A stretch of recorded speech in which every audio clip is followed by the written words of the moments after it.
अखण्डमण्डलाकारं व्याप्तं येन चराचरं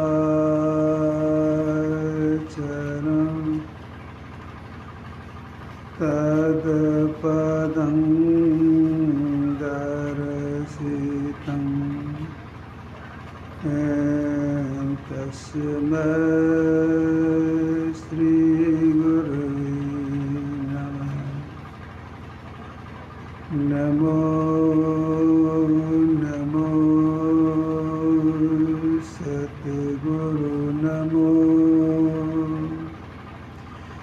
जासमको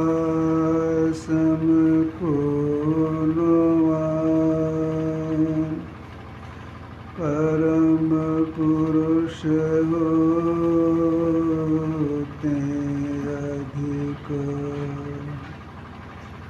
गावै संत सुजान। धन्य धन्य सतगुरु सुखदाय महिमा कही न जाए। जो कछु कहो तुम्हारी कृपा मोते कछु न सहे।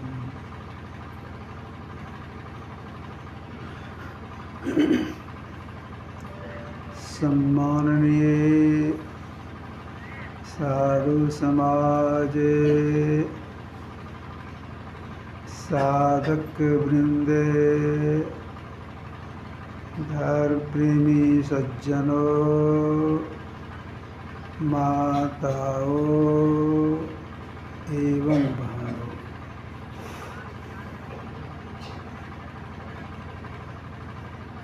किसान लोग कड़ी धूप में भी अपने खेत में काम करती हैं।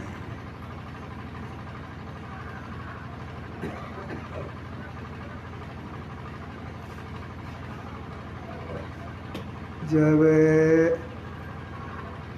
बरसात का समय आता है तो बरसात में भींग भींग करके खेत में काम करती है।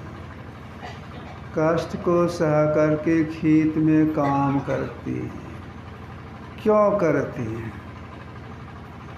इसलिए खेती नहीं करेंगे, अन्नपार्जन नहीं होगा,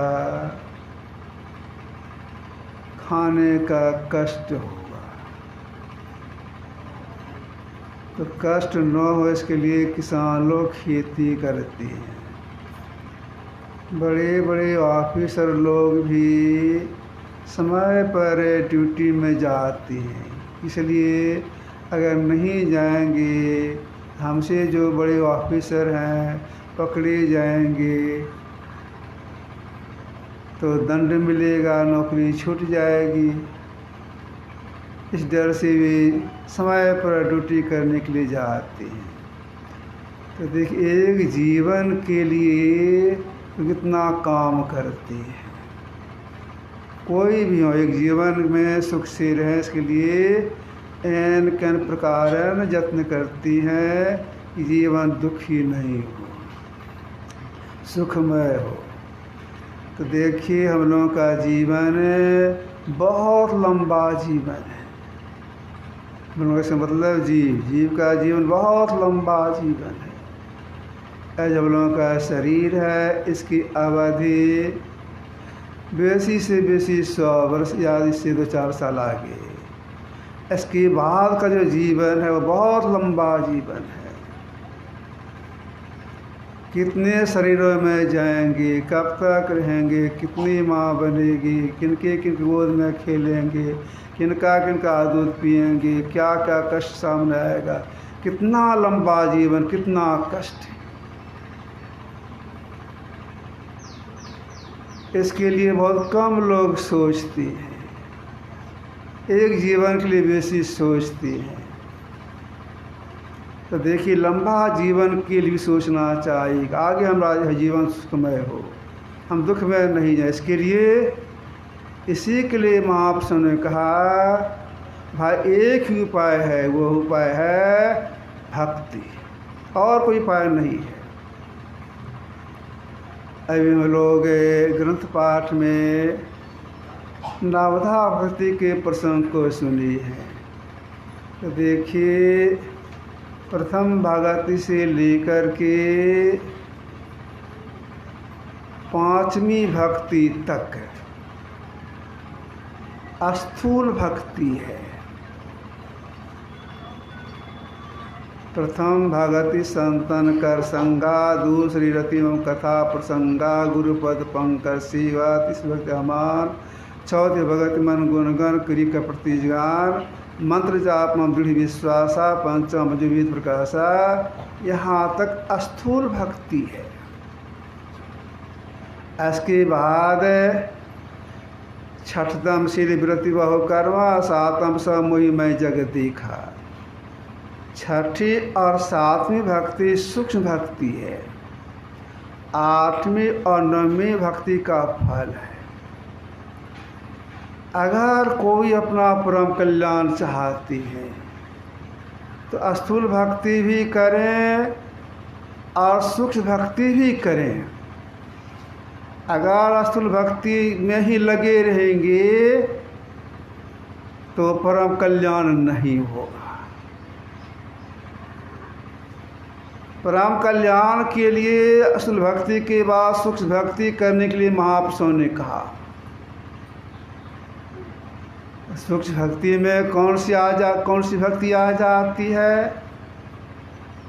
छठ दमशील, मैंने दमशीलता प्राप्त कीजिए। और 7म स मोहि मैं जग देखा, सारा संसार ब्रह्ममय देखने आ जाए, यही है सूक्ष्म भक्ति। छठदमशील, हमारी इंद्रियां विषय में नहीं जाए, यह कैसे होगा? सारा संसार ब्रह्ममय देखने में आ जाए, यह कैसे होगा? इसके लिए क्या करना पड़ेगा? तो हमारी इंद्रियां विषय में नहीं जाए, इसके लिए ये जो हम लोगों की 2 आँखें हैं, दोनों आँखों से दृष्टि की धार निकल रही है और समांतर रेखा में निकल रही है। अगर कोई इन 2 धारों को एक कर लेंगे, जो समांतर रेखा में चल रही है, एक कर लेंगे तो उनकी इंद्रियां विषय में नहीं जाएगी। ये हुआ दमशीलता। जो सब एक कर लेते हुए अपने अंदर में पिंड से ब्रह्मांड में चढ़ाई करके अनहद नाद को सुनती हैं। अब सारा संसार ब्रह्म है, इसके लिए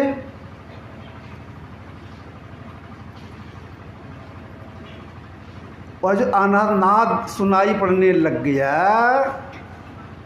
उसी अनहद नाद में एक शब्द की खोज करने से अगर सफलता मिल गई, 7म स मोहि मैं देखा, सारा ब्रह्म में दिखने में लगेगा। तो अनहद नाद में एक शब्द की खोज कैसे खोज की जाती है? आप किसी अच्छे गायक से पूर्व परिचित हैं, आप अपने आदमी हैं, उनके भजन को बहुत बार आप सुने हैं। आप कहीं जा रहे हैं, रास्ते रास्ते जा रहे हैं, और रास्ते के बगल ही में 10-12 गायक मिल करके स्वर में स्वर मिला करके गान कर रहे हैं। आपको सुनने में बड़ा अच्छा लगा। बड़ी अच्छे स्वर में गाती है, सबका स्वर बड़ा मीठा ऐसा लगता है, सुरीला है।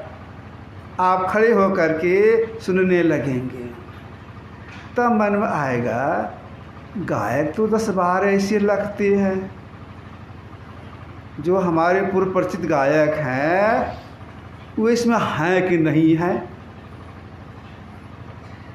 आप खड़े होकर के उनकी आवाज़ को समझने का कोशिश करेंगे, वे हैं कि नहीं हैं। वे कितनी एकाग्रता, 10-12 गायक हैं, एक गायक के स्वर को पहचानना है। एकाग्रता के साथ ख्याल करेंगे, ख्याल करते करते ख्याल में आज हाँ लगता है वे भी हैं। तब आप इसकी संपुष्टि के लिए वहाँ जाएंगे, देखें सही में ये गायक भी इस झुंड में है।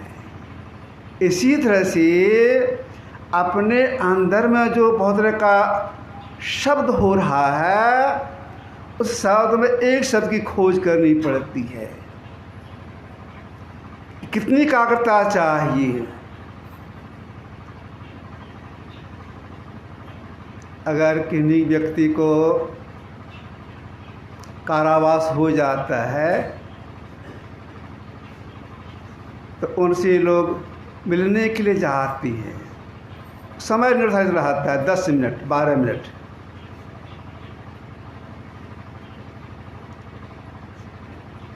दस आदमी फाटक उस पार रहते हैं भीतर में जिनको कारावास हुआ है, और 10-12 आदमी बाहर में जो मिलने के लिए आई हुई हैं।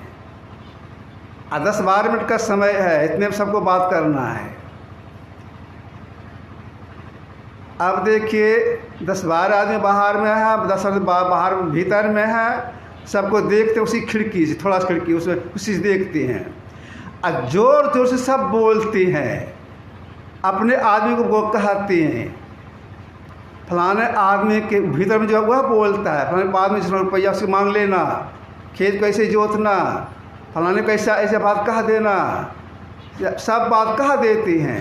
अब बाहर के लोग बहुत से बात करते हैं, भीतर वाला सुनता है, बाहर वाला भीतर से बोलता है, बाहर का लोग सुनता है। इसके बाद संपुष्ट में सुन लिया, कहाँ सुन लिए, ठीक है। अब देख कितनी एकाग्रता, 10 आदमी एक साथ बोल रहा है, और सबकी बात सब लोग समझ गए, अपने अपने आदमी का, अपने घर चले जाते हैं।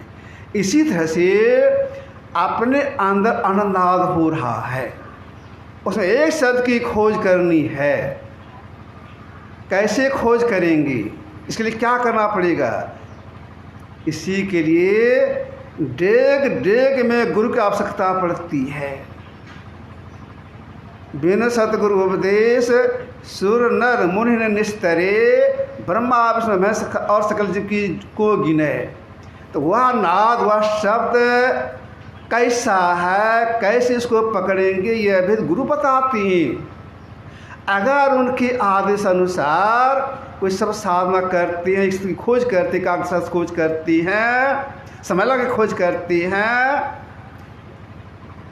खोज करते करते सब साधना करते करते अगर गुरु की दया से वह एक शब्द पकड़ा चला जाता है। एक शब्द से मतलब क्या हो गया? आदि शब्द। आदि शब्द किसको क्यों कहते हैं उसको? इसलिए जब परमात्मा की मौज हुई तो कंप हुआ और शब्द हुआ। पहले आपके कंप हुआ, पहले शब्द हुआ, दोनों एक साथ हुआ, उंगली से हिलाते हैं। कंप हुआ, उसका साथ शब्द भी है। कहाँ सुनते कहाँ है?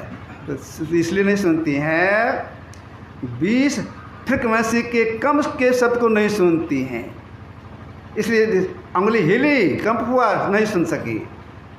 तो भीतर का जो शब्द है उसको सुनने के लिए कितनी एकाग्रता चाहिए? मौज हुई, कंप हुआ और शब्द एक साथ हुआ, कंप और मौज एक साथ, शब्द एक साथ हो गया। उसी शब्द की खोज करनी है।